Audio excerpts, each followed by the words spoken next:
Barkanmu da dawa a kashi na biyu akan bayanin me yasa mutane suke hallaka kansu, wato suicide da turanci, wanda ƙungiyar Hope Initiative for the Mentally Ill ta ɗauki kawo muku a wannan tasha ta YouTube. A baya dai mun gani cewa akwai alaƙa mai ƙarfi tsakanin cututtukan da suka shafi ƙwaƙwalwar mutum da wannan matsala ta halaka kai. Muna iya bayyana wannan in mun kalli wannan zane ko da'ira. Abinda wannan zane yake nufi shine idan mutum 10 suka halaka kansu, a kashi mutum 9 daga cikin 10 nan suna da matsala wadda ta shafi lafiya ta ƙwaƙwalwa, wato fiye da rabin mutanen da suke kashe kansu suna da ciwo wanda ya shafi ƙwaƙwalwar mutum. Kashi mutum ɗaya kuma a cikin wannan mutum 10 shine ba shi da irin wannan ciwo. So za mu ga wannan tabbatar da haka mun kalli mutanen da suke aikata abin da ake kira harakiri ko seppuku. Shi wannan abu ana ganin shi ne a shekarun baya masu daɗewa a ƙasar Japan, inda wayansu mayaka kuma masarauta wanda ake kiransa samurais suke ɗaukar ransu da hannunsu, musamman idan wani abin kunya ya faru da su. Wannan abin kunya yakan iya kasancewa idan an ci ka da yaƙi, maimakon mutum ya zauna a cikin kunya da jimami, so mutane sukan zagaye shi kuma yake kan hala kansa da kansa. Wani abu ne wanda suke gani na jarumta da kuma gudun abin kunya. Sai masu ƙunar baƙin wake, wanda sukan iya amfani da abin fashewa su ɗaura a jikinsu, ko kuma su ɗauki abin hawa cike da abin fashewa ko man fetur su shiga cikin mutane, su halaka kansu kuma su halaka sauran mutane don biyan buri na siyasa ko abin wanda ya shafi haka. Waɗannan ma ba su da matsala da ta shafi matsala ta ciwon ƙwaƙwalwa. Sai masu yajin cin abinci, wannan yana faruwa a wasu ƙasashen duniya idan mutane suka shiga cikin wani hali marar daɗi, sukan nuna adawa da masu mulki ta yajin ƙin cin abinci. Abin da tausayi shine wani lokaci a cikin wannan yajin da dama wasu mutane sukan mutu. Wayannan ma ba su da matsala ba lalle ne suna da matsala ta ciwon lafiyar ƙwaƙwalwa ba. Sai abin da muka bayani a baya na euthanasia. Euthanasia wato wani kisa ne na jin kai wanda ake gani yana faruwa a wasu ƙasashe wanda suka halatta, musamman lokacin da mutum ya ga babu wata mafita a gare shi sai ya mutu, domin ba zai warke daga rashin lafiyar da yake fama da ita ba. Kamar yadda muka gani a wannan hoto, akwai dangantaka tsakanin cutukan da suka shafi gangar jikin mutum da cutukan da suka shafi ƙwaƙwalwar mutum. Cutukan ƙwaƙwalwa sukan iya haddasa cutuka na gangar jiki, haka cutukan gangar jiki sukan iya haddasa cutuka da suka shafi ƙwaƙwalwa, kuma dukkanin su biyu sukan iya zama sanadiyyar da mutum zai halaka kansa. Waɗannan cutuka, akwai cutuka guda biyu na ƙwaƙwalwa wanda aka tabbatar da su ne suka fi tasiri a wurin wannan matsala ta wato kisan kai. Su waɗannan cutuka shine ciwon matsanancin baƙin ciki da ƙunci ko damuwa, da kuma ciwo na shaye-shayen muggan ƙwayoyi da sinadarai. Shi ciwon matsanancin ƙunci da baƙin ciki yakan iya sa mutum ya kashe kansa ne, domin kuwa ina cire jin daɗi da sha'awar rayuwa. Abu na biyu kuma yakan sa yawan tunanin mutuwa da halaka kai. Abu na uku kuma yakan sa mutum ya yanke ƙauna ga baki ɗaya daga samun mafitar da halin da ya tsinci kansa a ciki. Shi kuma ciwon shaye-shaye na muggan ƙwayoyi da sinadarai yana da alaƙa mai ƙarfi tsakaninsa da ciwon baƙin ciki ko ciwon ƙunci mai tsanani. Yakan iya jawo wannan ciwo ko ya zama sanadiyyar zuwan wannan ciwo. Sannan kuma idan mutum ya sha kayan maye, tsoron mutuwa yakan iya fita daga kansa.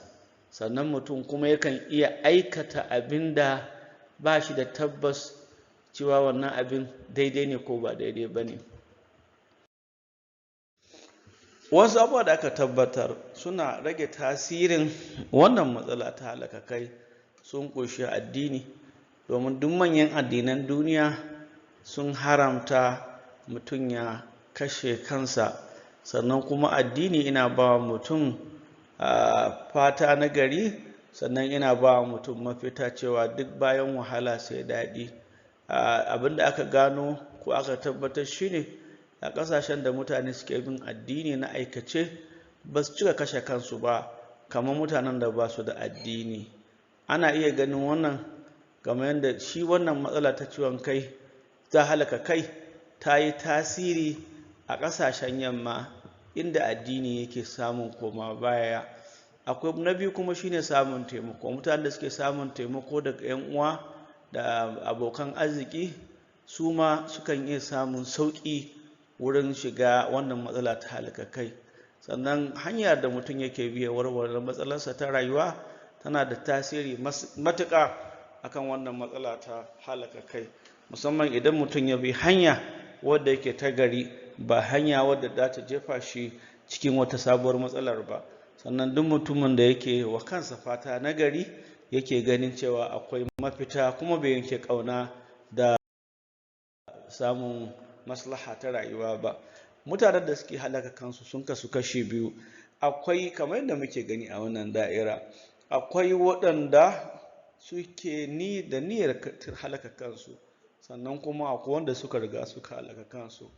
Abinda wannan wato da'ira take nunawa shine cewa mutanen da suke da niyya ko kuma yunkurin kashe kansu sun ninninka wanda suka kashe kansu sau 20 zuwa 30. Abubuwan da aka tabbatar da su ne suke zama kamar manuniya ga kisan kai ko halaka kai sun kunshi jinsi.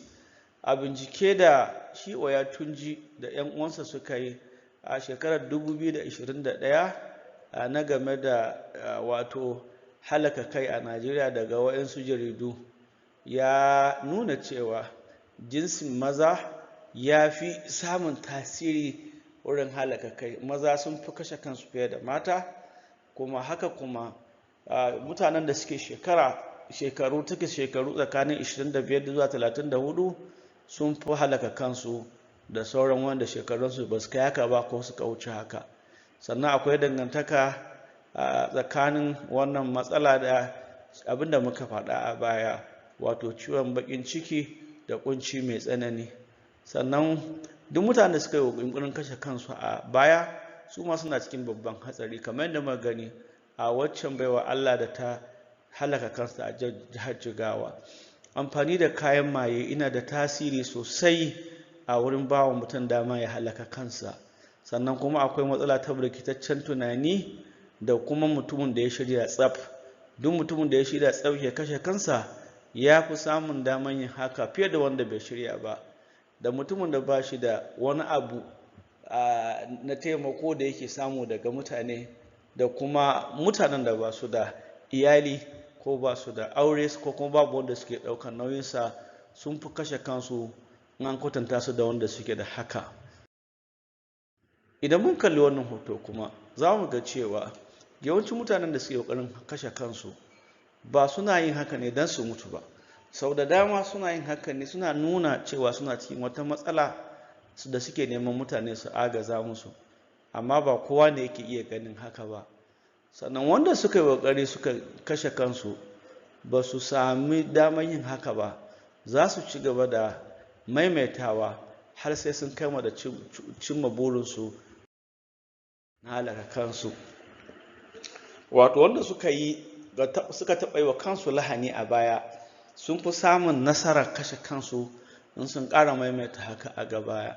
Sannan mutanen da suka son su kashe kansu so da yawa sukan gaya mutane da 'yan uwa da abokan arziki aniyarsu ta biyar barin duniya, duk da dai cewa ba kowa ne yake ɗaukan bayaninsu da muhimmanci ba har sai sun aikata haka. Tunani yana da tasiri matuƙa a wannan matsala ta halaka kai. Farko mutane sukan fara yawan tunanin mutuwa daga nan sai su ɗauki aniya ta halaka kai. Mutane sukan aiwatar da wannan matsala aiki a kashi biyu. Akwai wanda sai sun yi shiri tukuna kafin su kashe kansu, akwai kuma wanda gaba gaɗi suke yi, babu wani shiri, sai su gwada yadda su yi su halaka kansu. So kamar yadda muka faɗa a baya, yawancin mutane da suke ƙoƙarin kashe kansu suna jan hankali ne akan cewa suna neman a agaza musu. Wayansu daga cikinsu kuma sukan mutu ko da ba su shirya yin haka ba. To wayansu abubuwan da suke manuniya ga cewa mutum yana cikin matsala yana kuma zai iya halaka kansa shine, yawanci wanda suka halaka kansu sukan bar wasiya, sukan yawan yin wasiya kafin su yi haka, sannan sukan biya basukan da ake bin su, sukan yi bankwana da mutane, sukan nemi yafiya ko su nemi gafara da mutanen da suke zagaye da su, sannan har sukan nuna rubuta wasiƙa. Irin wayannan wasiƙu na bankwana an same su a wurare daban-daban a duniya. Mutane sukan bayyana dalilin da ya sa suka kashe kansu, kuma sukan roƙi gafara ga 'yan uwa da abokan arziki, sannan a wannan wasiƙa sukan ba da bayanin yadda za a yi da jikinsu da kuma dukiyarsu bayan sun rasu. Amma babban manuniya ga cewa mutum ya yi niyyar kashe kansa shine yanke ƙauna. Duk mutumin da ya yanke ƙauna da mafita daga samun waraka daga matsaloli na rayuwa, to tabbas wannan mutum ya ɗauko hanya ta kashe kansa. Abin takaici ne, sau da yawa sai bayan mutum ya halaka kansa sannan mutane suke ankarewa da waɗannan alamu da aka bayyana a baya. Mutane da dama bayan sun kashe kansu sukan bayar da ƙura. Bayar da ƙura a kashi, in an kalle ta a fuska biyu. A fuska ta biyu, kashi 2 cikin 100 na mutanen da suka kashe kansu sukan kashe wayansu mutane wanda suke kusa da su, wato sukan ɗauki ransu kuma su ɗauki ran wayansu, kamar yadda ake gani yake faruwa da wayansu 'yan bindiga daɗi a ƙasar Amurka. Wato kuma fuska ta biyu shine sukan sa makusantansu da 'yan uwansu su shiga cikin ɗimuwa da firgici da damuwa da fushi da ɓacin rai da nadama da jin kunya abin da ya faru, da wannan kuma yakan iya zama sanadiyar su ma su sami matsala ta rashin lafiya ta gangar jiki ko kuma ta zuciyarsu, ta kwakwalwarsu ko zuciya. Muna iya gani a wannan hoton, kamar yadda aka bayyana a baya, cewa mutanen da suke da niyyar halaka kansu sun fi mutanen da suka yi niyyar suke da niyya ko tunanin halaka kansu sun fi mutanen da suka yi ƙoƙarin kashe kansu yawa. Sannan kuma mutanen da suka yi ƙoƙarin halaka kansu ba dukkaninsu ne suke kashe kansu ba, 'yan ƙalilan ne suke mutuwa daga cikinsu. So babban muradin wannan hoto shine, idan za a iya gano mutanen da suke da tunanin kashe kansu, ana iya dakile wannan matsala, ko kuma mutanen da suka yi ƙoƙarin halaka kansu a baya su ma ana iya tabbatar da cewa ba su cimma burinsu na halaka kansu ba. Wato ana iya shawo ita wannan matsala. Ni da kai da ke muna iya dakile wannan matsala ta halaka kai ta hanyar agazawa wanda suka nuna waɗannan alamu na cewa za su halaka kansu, ta hanyar kai su inda za su samu kulawa ta musamman a wuraren da ake kula da lafiyar kwakwalwa. Neman taimako ga wanda suka gaji da rayuwa ba gazawa ba ne, ceton rai babban al'amari ne. Wannan ya tabbatar mana haka daga labarin Dr. Nnamdi Azikiwe, wato Zik. Shi Nnamdi Azikiwe ina ɗaya daga cikin fitattun 'yan kishin ƙasar Najeriya, ina ɗaya daga cikin fitattun 'yan kishin Afirka, wanda ake masa take da Zik of Africa. Shi ne farkon shugaban ƙasar Najeriya a jamhuriya ta farko.